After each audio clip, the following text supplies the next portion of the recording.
Hello everyone, I am Ragib Abid and my group members are in order of appearance Samir Wasit, Shubho and Soumit to the Shapil. Today we are going to be talking about telecardiology and its stake in the world and our country. Telecardiology can be defined as the use of telecommunication technology in the diagnosis and monitoring of cardiovascular diseases at a distance. In the year 2019, the leading cause of deaths were CVDs with 5.7 million deaths, which comes down to 38% of all deaths that year. The risk factor of CVDs include age, physical inactivity, raised blood lipids, and raised blood pressure. With the improvements in medicine, the median age of people is increasing. Now, over 9% of the population are 65 or older, thus having increased chance of developing CVDs. With the improvements in technology, the number of desk jobs are increasing, leading to long periods of physical inactivity. With the easy availability of fast foods, blood lipids are on the rise, while stress from competitive society leads to heightened blood pressure. There are 30 million doctors in practice worldwide, which comes down to 1.64 doctors for 1,000 people, but they are not equally distributed among the different countries. Developing countries have far less doctors compared to developed ones, as can be seen in the graph. Again, not all doctors are cardiologists. In the USA, 2.3% of all doctors are cardiologists. In the if the percentage can be expected to be around that for other countries. Moreover, most cardiologists are old and nearing retirement. The number of cardiologists graduating each year cannot keep up with the number of cardiologists retiring. On top of that, the demand for cardiologists is expected to rise by 16% by 2026. The number of people using smartphones is increasing year on year. In 2021, the number of mobile phone users reached 5.29 billion, which is 67% of the population. At least half of the phones in use are smartphones. Over 325 million people are using wearable fitness trackers around the world, proving that people are becoming health conscious and willing to procure and wear devices if it keeps them healthy. Internet access has also become easier for people. Over half the population has access to the internet. Global average internet speeds can more than match the need of speed for video conferencing and data transfer. This makes it possible for cardiology technology to make the best of limited number of telecardiologists available and make the overall field more accessible and efficient. In general, telecardiology systems start off by collecting data from the patient. This data is collected at rural healthcare facilities or by personal wearable devices. The kind of data collected can include ECG, echocardiograph, heart sound, blood pressure, and pacemaker data used for pacemaker routine checkups. The data can be sent in real time or in store and forward manner. The mode of data transmission can be Bluetooth, Wi-Fi, mobile network, wired internet connection, and even with satellite communication depending on the location and distance. The data is reviewed by expert cardiologists. Emergency measures can be taken if needed. Finally, the patient is briefed and advised about their condition. In this slide, we can see a sample telecardiology workflow in case of a rural healthcare center needing to consult an expert cardiologist in the city or big hospital. In this slide, we can see a sample cardiology workflow where the telecardiology is used by one hospital lacking a cardiologist on site to consult one on another hospital or institution. In this slide, we can see a telecardiology workflow where the data is collected from patient wearable devices and sent to the hospital. Now, my team member Shubho will be taking over. Thanks, Ragi, for giving me the floor. Now let's look at some of the companies that are providing telecardiology solution throughout the world. Alifcor is one of them. It's a US-based company which are providing FDA-approved EKG monitoring and diagnostic solution, which are work without any wire and patches. They are mainly offering two products, Cardia Mobile with 1 lead and Cardia Mobile 6L with 6 lead. The feature of automatic diagnosis is exclusive to cardiac care solution. For collecting ECG with this device, we have to put our two fingers on the top side of the device, and when the bottom side should be in contact with the knee or ankle. Ola heart rate monitor is another of its kind. It's a Swedish award-winning device that is also FDA approved. Is used for detecting heart abnormality. One of the important or unique feature is that it uses heart sound along with ECG for detection of abnormality. It's also prescribed by the doctor for pre and post procedure like Holter monitoring. Another thing is that it will notify the cardiologist if something abnormal is observed. Smart Technology is an India-based multi-facility providing company.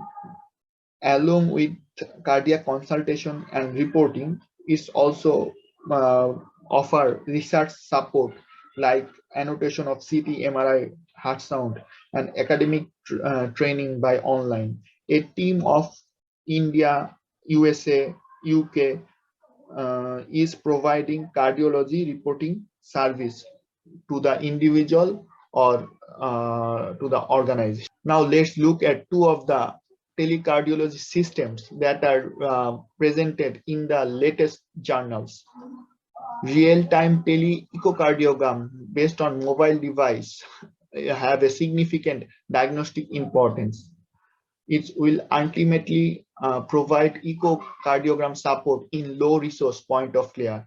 The real-time sharing of camera, voice, and ultrasound examination can enable the untrained operator to operate the device efficiently. Another one is wearable ECG system for real-time monitoring and cloud-based arrhythmia detection with lowest possible cost. It also propose a flexible fabric design for patient comfort. Here is the comparison between the presented solution. Only CardioMobile and Cola Heart Monitor have FDA approval. We can see that CardioMobile, Cola Heart Monitor, and wearable ECG device are mainly focused on detection of arrhythmia, where pocket-sized tele-echocardiography device can detect valvular disease or heart defect in real time. Among them, smart technology offer a more holistic technological approach than rather than following a single technology. While Cardia, Cola, these companies are mainly focused on Western market, smart technology emergence and focused on developing countries like India. Now I request Shopnil to continue rest of the presentation. Thank you everyone. Hello, I'm Shopin. I will be going over the current status of telecardiology in Bangladesh. First, let's have a look at the Bangladesh country profile and whether it is suitable for telecardiology. Bangladesh is one of the most densely populated countries in the world with around 60% of the people living away from urban town centers. As was the case before, internet connectivity and smartphone users are needed for building any telecardiology systems. Both have been growing rapidly in recent times as shown in the graph. As you would guess, we do not have enough doctors and surely not enough cardiologists, and those we have are mostly located in or around city centers, leaving a huge chunk of population away from proper care and treatment. We know that the chances of cardiac disease increase exponentially with age. With time, the amount of elderly people with life, as shown in the charts, and so will the prevalence of cardiac disease and the need for a system to tackle and manage the cardiac problems. As Bangladesh is going through a shift right now, there are opportunities in both ends of the market. Penetration of mobile and internet in the rural areas and increasing digital literacy means telecardiology have the opportunity to reach the farthest corners of the country. On the other hand, increasing affording power means there is a niche market in the form of personal fitness tracker and wearables for managing cardiac health. Telecardiology will still have to face some challenges to succeed in Bangladesh. The challenges include gaining trust from all the stakeholders, creating a consistent market for revenue stream, and ensuring the reliability of the newly proposed system. As of now, there is no dedicated telecardiology service providing company in Bangladesh. The existing companies can be divided into two categories. One is traditional companies expanding into telemedicine with subscription-based 24/7 doctor consultation on phone. Telecom companies like GP, Airtel, Bangladesh are leading the way with their own app. Large hospitals like Apollo and Square have also developed their telemedicine hotline and app. Patients can reach to telecardiologists through them. In another spectrum, there is new startups like Female and Pulse Healthcare. They are providing smart cloud-based solution to non-communicable diseases, including cardiac diseases. Female has a digital GP model as shown here, while Pulse provides smart monitoring with collection of health vitals. Again, they do not provide telecardiology-based products, collecting only heart pulse data, but they are going in the right direction. And with the integration of a wearable device and with demand, they are best set for providing telecardiology service in Bangladesh. Now on to market side. The market in Asia Pacific is expected to grow at the fastest pace on account of rising consumer awareness and increasing incidence of cardiovascular disease. We can expect Bangladeshi market to show similar trends, albeit slowly, as the country still has a median age of 27.6 years. As Bangladesh health expenditure is quite low than the developed countries, Bangladesh will most probably have a low monetization subscription policy-based cardiology care rather than personified systems as seen in developed countries.